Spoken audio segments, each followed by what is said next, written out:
Okay, also breaking tonight, parole denied. The California Parole Board has rejected notorious killer Erik Menendez's bid for early release from prison, despite passionate pleas by his family. K-County's reporter Lauren Pozen is here now with the decision and what it could mean for his brother Lyle at his hearing tomorrow. Lauren?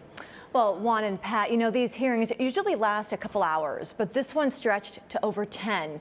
21 people, relatives mostly, spoke before the board in support of Erik's release. And despite all the backing and the progress they say he's made behind bars, the commissioner didn't hold back, saying Erik was not a model prisoner.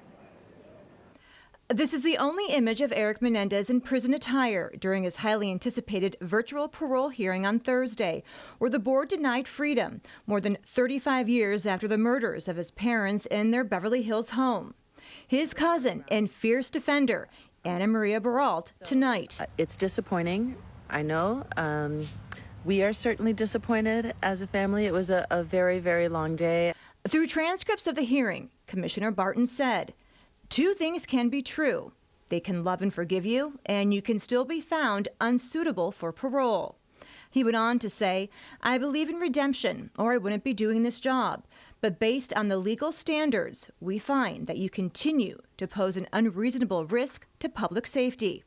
Erik was 18 at the time of the murders. Now 54, the commissioner pressed him about his alcohol and drug use in prison and fights with other inmates. In one case, he said he should have de-escalated the situation, while calling another case self-defense, saying, "I was guilty of mutual combat. I fought back."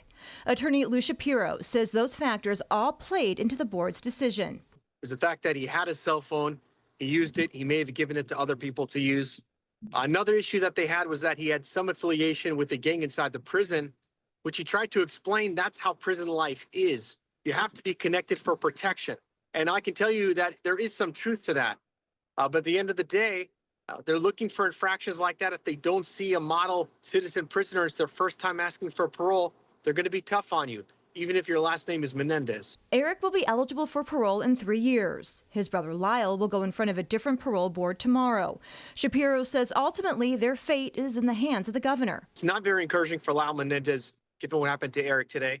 I suspect that they're going to be focusing more on Governor Newsom, probably, who has the power to override the parole board, either pardon them and or issue them some sort of commutation which will allow them to walk out. Legal analyst Ann Brenner, who connected Erik Menendez with his current attorney in 2017, calls parole an act of grace, never guaranteed. So you have to look at parole and say, does it serve its purpose? Are we protecting society? And do these people deserve to be out? I mean, they were sentenced the first time and a jury heard everything, way more than the parole board's hearing. And they made their decision and they decided on life without parole. Erik's stepdaughter took to social media tonight saying she is devastated. She goes on to say this has been decades of torture for her family, but says their fight isn't over. Now again, Lyle will go before a different board tomorrow morning. Pat and Juan, back to you. All right, Lauren, thank you.